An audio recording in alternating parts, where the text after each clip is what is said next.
చాలా సార్లు వింటున్నాను. మీరు చేసుకున్నట్టు ప్రోగ్రామ్ చాలా బాగుంది. నరసింహాచారి ఎంసెట్ వచ్చే పిల్లలు తప్ప తగ్మా పిల్లలందరూ తగ్మా 99 100 to 100 ర్యాంక్ చూపెడతారు తప్ప తగ్మా లక్షల మంది పీపుల్ ఒక 100 మంది 3,000 సీట్లు 4,000 సీట్ల వరకే చూస్తున్నారు తప్ప తగ్మా లక్షల మంది పిల్లలు పాడైపోతున్నారు కదండి. వాళ్ళ లైఫ్ ఎందుకు పాకుండా పోతుంది. ఎంసెట్ రాకపోయినా ఐఐటి రాకపోయినా ఎన్ఐటి రాకపోయినా పిల్లలు తగ్మా వాళ్ళంతా కూడాను వాళ్ళు డిస్పర్షన్ లోకి వెళ్ళిపోయి మైండ్ సెట్ పాడైపోయి పిల్లలు ఆత్మహత్య చేసుకునే పరిస్థితికి వస్తుందండి. పేరెంట్స్ కూడా ఎవరు కూడా దాని మీద రెస్పాండ్ అవ్వట్లేదు. Thank you sir. నరసింహాచారి గారు, మీ ఆవేదన అర్థమైంది. మొత్తం విద్యా వ్యవస్థ అంతా కూడా గాడి తప్పింది.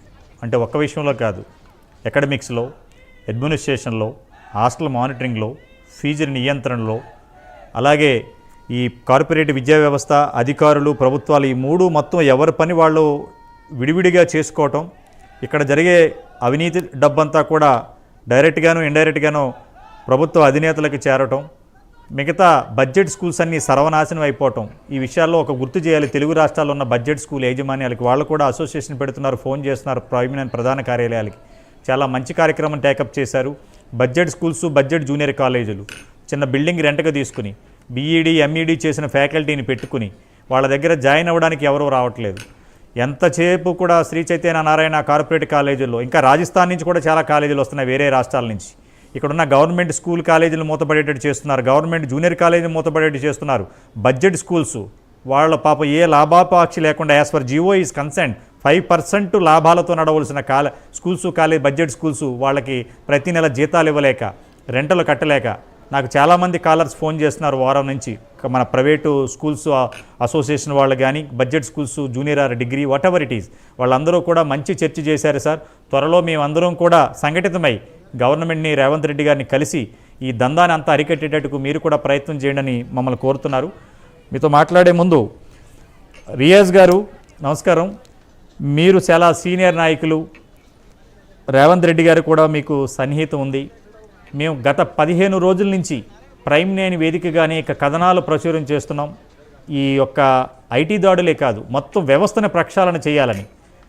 మీరు చూస్తున్నారు, తెలంగాణ రాష్ట్రంలో ఎన్నో ఉద్యమాలు చేసి రాష్ట్రం వచ్చింది. ఇక్కడ ఒక 2 కార్పొరేట్ కాలేజీలు గవర్నమెంట్ శాసిస్తున్నాయనేది మెజారిటీ పబ్లిక్ కానీ, పేరెంట్స్ కానీ, మీలాంటి రాజకీయవేత్తలు ఇక్కడున్న రెడ్డి గారు కానీ, అసలు ఒక 2 కాలేజీలు మొత్తం ఎంటైర్ గవర్నమెంట్ని ఇప్పుడే అనుకున్నాం. ఇందాక రేవంత్ రెడ్డి గారు విద్యాశాఖ మంత్రి, హోంశాఖ మంత్రి. రేపటిలో ఏదైతే ఇప్పుడు మీడియాలో వచ్చిన కథనాలు చూసి ఏ కాలేజీలు అయితే ఆన్లైన్ అడ్మిషన్స్, ఆన్లైన్ క్లాసులు, ఆఫ్లైన్ క్లాసులు అవుతున్నాయి, వాళ్ళని సీజ్ చేసి ఎఫిలియేషన్ సీజ్ చేస్తే ఒక 2 కాలేజీలు మిగతా వాళ్ళందరూ దారిలోకి రారంటారా రియాజ్ గారు?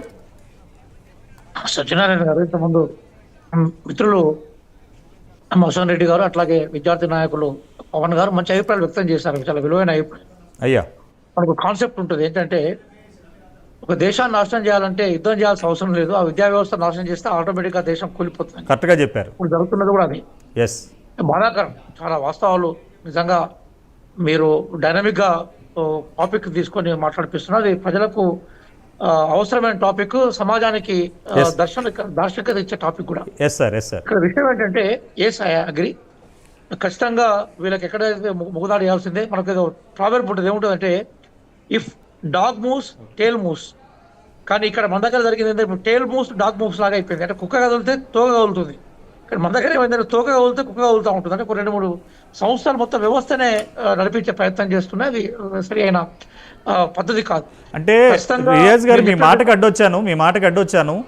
ఈ 2-3 సంస్థలే మానిటరింగ్ చేస్తున్నాయి. ప్రభుత్వ అధినేతలు, సీఎం, మంత్రులు కూడా భయపడుతున్నారంటారా వీళ్ళని చూసి? లేదండి. అంటే సరే, జనరల్ ప్రభుత్వం అనేది చాలా బలంగా ఉంటుంది. ప్రభుత్వం తలుచుకుంటే మన డైనమిక్ సీఎం రేవంత్ రెడ్డి గారు ఉన్నారు. వారు కూడా ఎందుకు ముందడుగు వేయలేకపోతున్నారు అనేది మాకు ఒక క్వశ్చన్.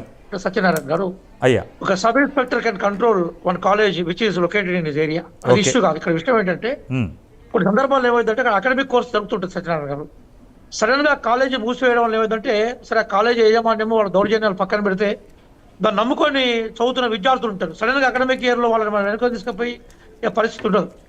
కొన్ని అకాడమిక్ ఇష్యూస్ కానీ, అట్లాగే కొన్ని నైతికతకు సంబంధించిన ఇష్యూస్ కూడా ఉంటాయి.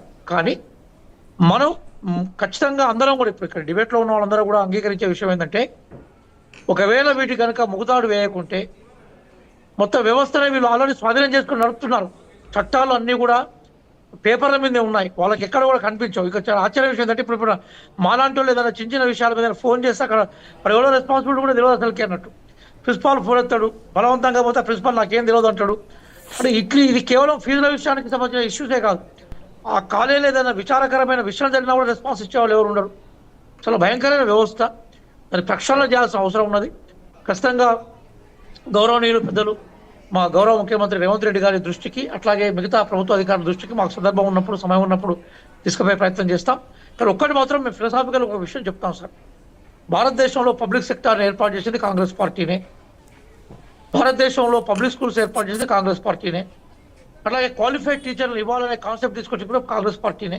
ఖచ్చితంగా ఈ ప్రైవేట్ వ్యవస్థే మొత్తం టోటల్గా వ్యవస్థనే మింగే ప్రయత్నం చేసినప్పుడు పార్టీ పరంగా కానీ ప్రభుత్వంలో కూడా మేమే ఉన్నాం కాబట్టి ప్రభుత్వ పరంగాని ఉపేక్షించేది లేదు. ఖచ్చితంగా ఈ విషయాలు మీ డిబేట్ సంబంధించిన విషయాలు అవకాశం ఉన్నప్పుడు, అవసరం ఉన్నప్పుడు, సందర్భం వచ్చినప్పుడు సమయం. రియాజ్ గారు, మీరు చాలా సీనియర్ నాయకులు, అవసరం ఉన్నప్పుడు కాదు, అవసరం సందర్భం ఆవశ్యకత అయింది, సమయం మన ముందే ఉంది, in front of crocodile festival లాగా. ఎందుకంటే రోజులు దగ్గర పడ్డాయి. ఈ దందాకి మీలాంటి వాళ్ళు కూడా చేయూతనివ్వాలి, రేవంత్ రెడ్డి గారి దృష్టికి తీసుకెళ్ళండి. మేము కూడా వారిని కలుస్తున్నాం, ప్రయత్నం చేస్తున్నాం, అధికారుల్లో మార్పు తీసుకొస్తున్నాం, సమాజంలో మార్పు ముఖ్యంగా పేరెంట్స్ను మార్చడానికి ప్రయత్నం చేస్తున్నాం. వాళ్ళు మారితే సమాజం మొత్తం మారుతుంది, ఆశిద్దాం. ఇప్పుడు ఒకటే అంశము, ఇప్పుడు ఏమైపోయిందంటే కంటెంట్ కన్నా మార్కెటింగ్ పెద్దగా అయిపోయింది సార్. మన దగ్గర ఎంత కంటెంట్ ఉన్నా కూడా మార్కెటింగ్ ఎవరు చేసుకుంటే వాళ్ళే ఛాంపియన్ ముందుకు వస్తాం. దారుణమైన పరిస్థితి. బ్రాండ్ క్రియేట్ చేశారు. నారాయణ, శ్రీ చైతన్య ఒక బ్రాండ్ క్రియేట్ చేశారు. ఖచ్చితంగా ప్రభుత్వ విద్యను ప్రోత్సహించడమే దానికి పరిష్కారంగా భావిస్తున్నాం. ఆ దిశగా మేము పోతాం సార్. మాట్లాడండి. ధన్యవాదాలు, మీరు నాకు అవకాశం ఇచ్చారు. ధన్యవాదాలు sir. Thank you sir, thank you. ఇప్పుడు ఒక కాలర్తో మాట్లాడదాం. రఘుపతి నాయక్ గారు, దేవరకొండ నుంచి.